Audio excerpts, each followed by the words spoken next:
Like this abandoned fun park in central Yangon, much of the country is still waiting for the development and foreign investment many hoped would come. Hopes were high when sanctions were lifted and the country was reconnected to the world after nearly 5 decades of military control. The West has started to invest here, but remains limited. The main trading partners are still Myanmar's neighbors. Hoping to change that, trade groups are working to encourage more businesses and investment from Europe and the United States. But they have run into a problem: political fallout from the Rohingya refugee crisis in Myanmar's Rakhine state. After a recent 6-country tour in Europe to drum up investment, a member of one group said the treatment of Rohingya was brought up everywhere they went. And that was before the recent violence in Rakhine that sent hundreds of thousands fleeing into Bangladesh.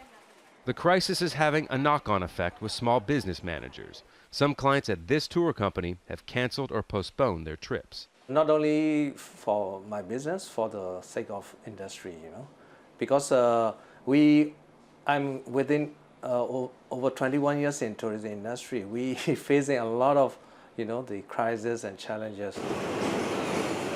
Laws and regulations of foreign investment are changing after years of being closed off. Continued international condemnation and concern over the Rohingya crisis could have an impact on foreign help on big infrastructure projects, like the much-needed upgrades on Yangon's aging railway system. China has been the longtime main trading partner with Myanmar, going back to the days of military rule.